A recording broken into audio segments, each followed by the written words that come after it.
الرحمن الرحيم يا أيها الذين آمنوا كتب عليكم القصاص في القتلى الحر بالحر والعبد بالعبد والأنثى بالأنثى فمن عفي له من أخيه شيء فاتباع بالمعروف وأداء إليه بإحسان ذلك تخفيف من ربكم ورحمة فمن اعتدى بعد ذلك فله عذاب أليم ولكم في القصاص حياة يا أولي الألباب لعلكم تتقون كتب عليكم إذا حضر أحدكم الموت إن ترك خيرا الوصية للوالدين والأقربين بالمعروف حقا على المتقين فمن بدله بعدما سمعه فإنما إثمه على الذين يبدلونه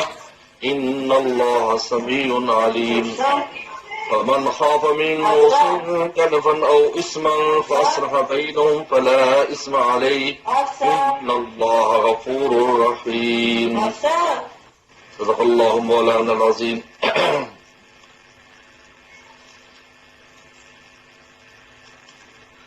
پہلے اللہ تعالیٰ نے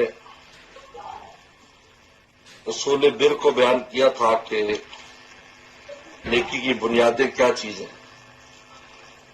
تو ان میں سب سے پہلے عقیدے کو بیان کیا کہ انسان کا عقیدہ درست ہونا چاہیے،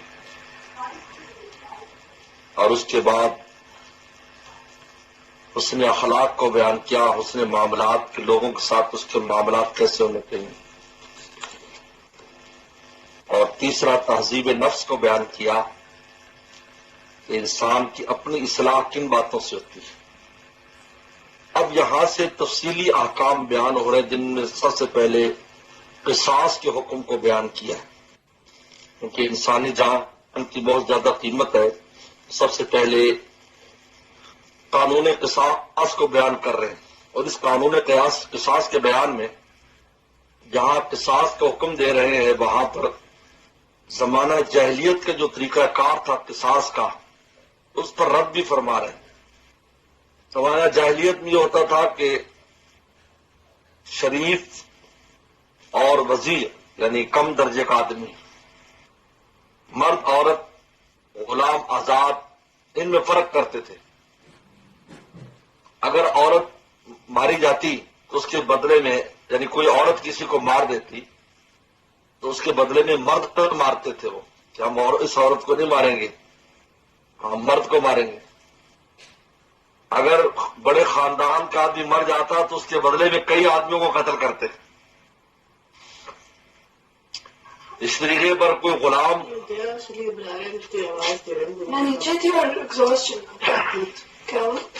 اگر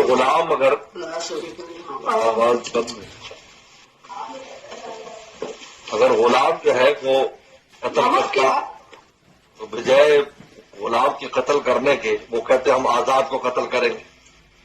اس طرح کے یعنی اپنی مرضی کے قوانین تھے، تو قرآن نے کہا کہ نہیں، جو قاتل ہے وہی قتل ہوگا۔ عورت نے قتل کیا تو عورت قتل ہوگی، غلام نے کیا تو غلام قتل ہوگا، آزاد نے کیا تو آزاد قتل ہوگا۔ یہاں اپنی مرضی نہیں جلے گی۔ تو اللہ تعالیٰ نے اس میں ان آیات مبارکہ میں ایک طرف تو قصاص کا حکم دیا، اور دوسری طرف زمانہ جاہلیت کا جو طریقہ کار تھا اس کو باطل قرار دے دیا کہ مساوات ہوگی، جو قاتل ہے اسی سے قصاص لیا جائے گا۔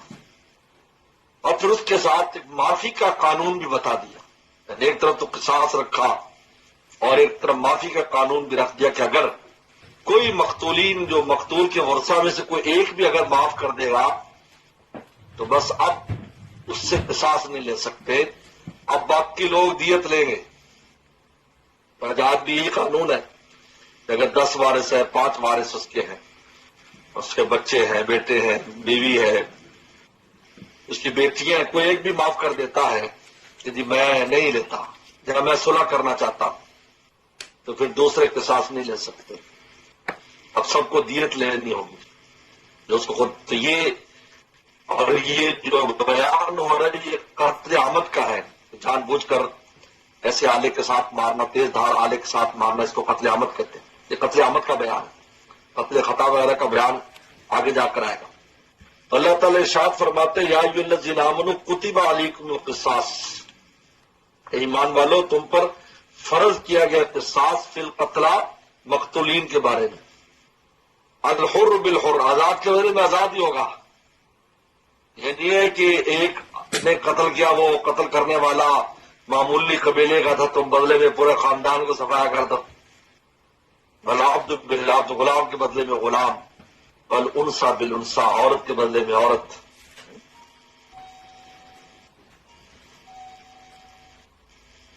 فمن عفي له من أخيه شيء، پر جس کو معاف کر دیا جائے اس کے بھائی کی طرف سے کوئی چیز بھی، یعنی مقتولین کے ورثاء کی طرف سے کچھ بھی معافی ہو جائے، تھوڑی سی، وہ ایک بھی وارث کہہ دے بھی چلو میں پیسے لیتا ہوں، میں معاف کرتا ہوں.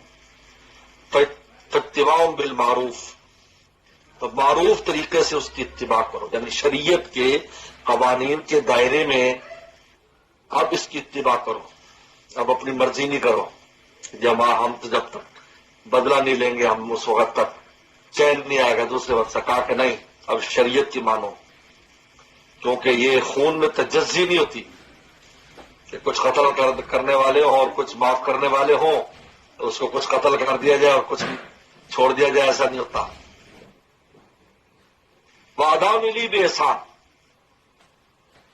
دونوں طرح حکم دیا، یعنی مقتولین کے ورثاء تو شریعت کی اتباع کریں بس، اب قصاص نہیں.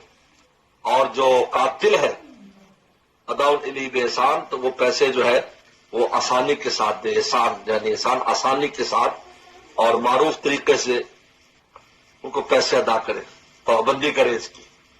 یعنی یہ ہے کہ اب جان چھڑانے کے چکر میں پڑ گیا اور پیسے ہی نہیں دے رہا. ذالک تخفیف من ربکم ورحمۃ، اللہ فرماتے ہیں یہ تمہارے رب کی طرف سے تخفیف ہے اور رحمت ہے. معافی کا قانون بھی بیچ میں رکھ دیا اللہ تعالیٰ.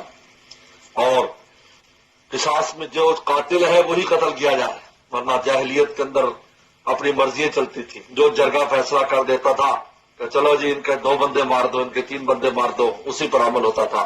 کہا کہ ایسا نہیں، یہ اللہ کی طرف سے تمہارے آسانی اور تخفیف کر دی اس میں. فمن اعتدی بعد ذلک فلہ عذاب الیم، اس کے بعد بھی اگر کچھ زیادتی کرے گا.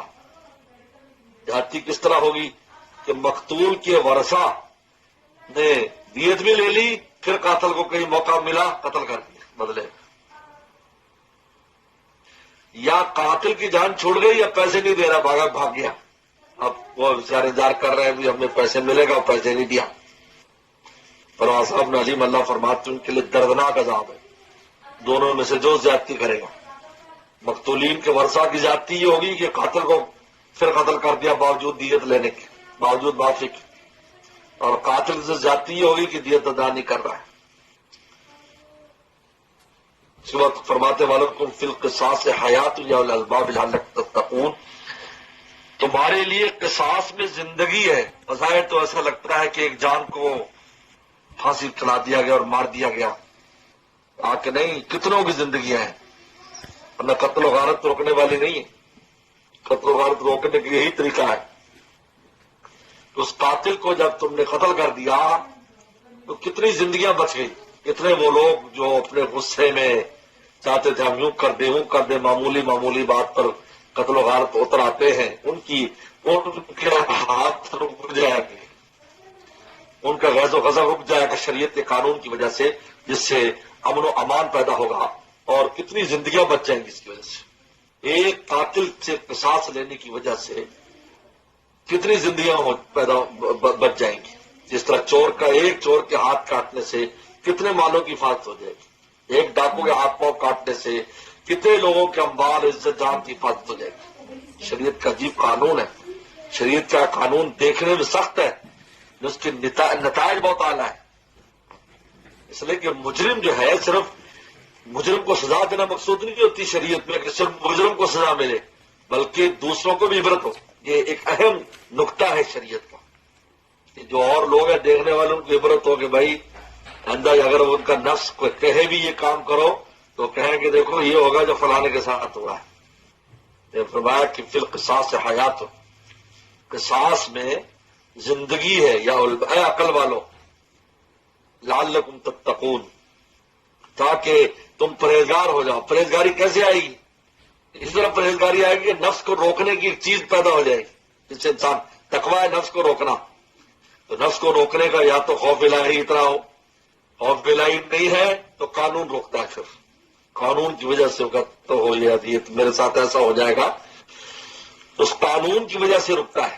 اب دیکھیں، آج بظاہر ہمارے والد صاحب رحمۃ اللہ علیہ فرماتے تھے کہ یہ جو قوانین ہیں، شریعت کے چند قوانین ہیں جو قرآن نے وضاحت سے بیان کیے، جن میں قصاص کا قانون ہے، اور جن میں چور کے ہاتھ کاٹنے کا ہے، یا ڈاکوؤں کا ہے، یا بدکاری کرنے والوں کو کوڑے کا قانون ہے، یا رجم کرنے کا، تو والد صاحب فرماتے تھے کہ اگر یہ قوانین غیر مسلم بھی اپنے ملک میں اگر رائج کر لے تو وہاں بھی امن و امان قائم ہو جائے۔ یہ ایسے قوانین ہیں، اور آج بھی جن ملکوں میں یہ قانون رائج ہے، مثلا سعودی عرب میں یہ قانون ہے، حالانکہ پوری طرح اس انداز میں نہیں ہے جیسے شریعت چاہتی ہے، لیکن پھر بھی ہے۔ آپ یہ دیکھ لیں کہ وہاں پر جرائم کا ریٹ، یہ جو جرائم اس قسم کے، وہ کتنا ہے اور دوسرے ملکوں میں کتنا ہے، حیرت ہوتی۔ اگر یہ قوانین وہاں نہ ہوتے، حج عمرے پر جانے والے لٹ پٹ کے واپس آتے، لٹ پٹ کے آتے، مطلب جو دوسرے ملکوں کے اندر جاتے ہیں، کتنے بڑے بڑے ملک ہیں، امریکہ ہو، انگلینڈ ہو، کچھ ہو، عجیب گمبھیر واقعات ان کے ساتھ ہوتے ہیں وہاں پر، نہ جان محفوظ ہے نہ ان کا مال محفوظ ہے، حالانکہ قانون بہت ہے وہاں، لیکن یہ قانون نہیں ہے۔ عرب میں جاتے ہیں اور وہ ایسے لوگ جاتے ہیں سیدھے سادے کہ جو اپنی حفاظت بھی نہیں کر سکتے، اپنے مال کی حفاظت نہیں کر سکتے، اپنی عزت کی حفاظت نہیں کر سکتے، لیکن آج تک کوئی سنگل واقعہ پیش نہیں آیا کسی کے ساتھ ایسا ہو، وہ اکیلا کسی کے ہتھے چڑھ گیا ہو اور اس نے اس کا مال چھین لیا ہو سعودی عرب میں، یا اس کے ساتھ بدکاری کر لی ہو، یا اس کو قتل کر دیا ہو، آج تک نہیں۔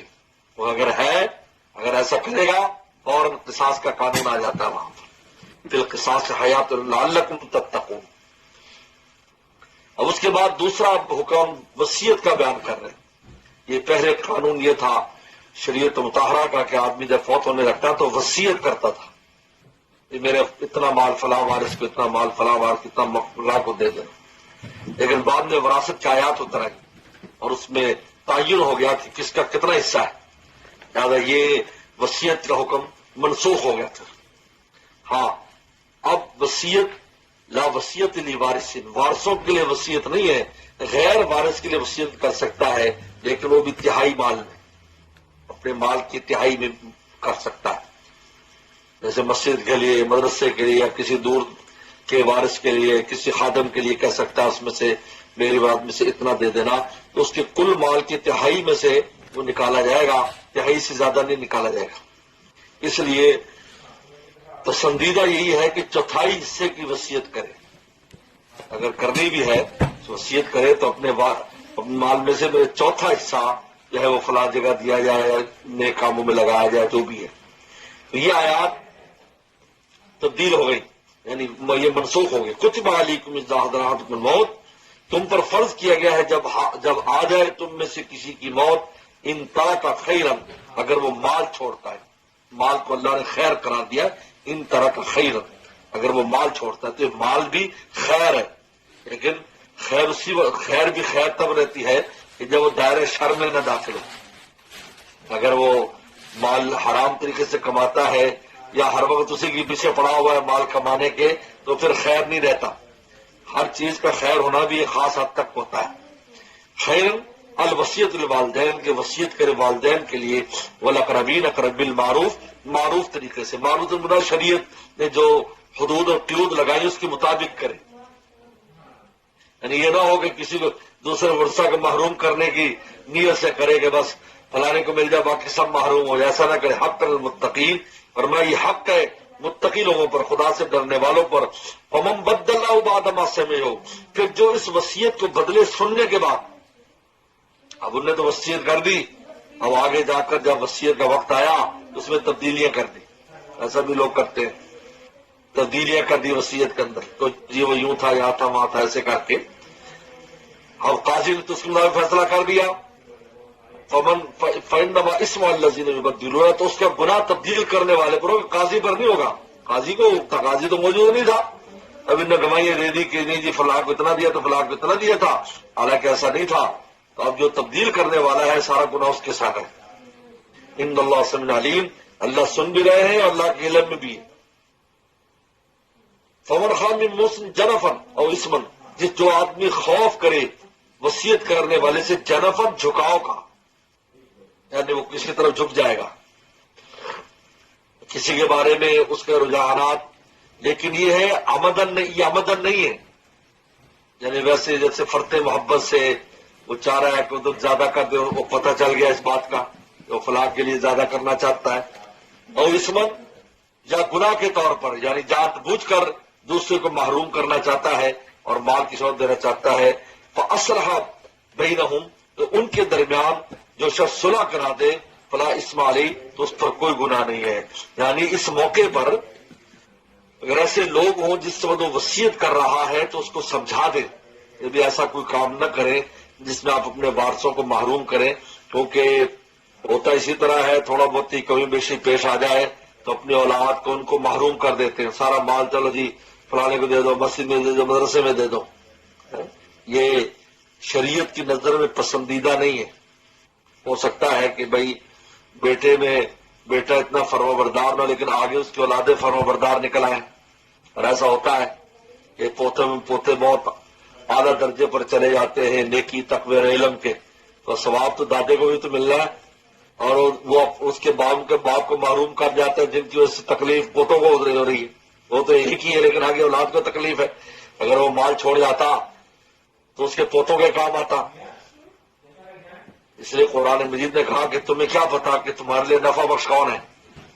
بظاہر بیٹا جو ہے وہ نفع بخش نظر نہیں آ رہا ہے، لیکن ہو سکتا ہے اس کی اولاد آگے جا کر نفع بخش ہو۔ اس لیے ان میں صلح کرا دے کہ بھائی جس کی ان کے دل میں اگر کوئی ایسی گھرانی ہے جس کی وجہ سے نہیں دینا چاہتا تو ان میں صلح کرا دے اس وصیت کرنے والے کے درمیان اور اس کے درمیان جس کی وصیت کر رہا ہے۔ فلا ان اللہ غفور رحیم، اللہ تعالیٰ معاف کرنے والے رحم والے۔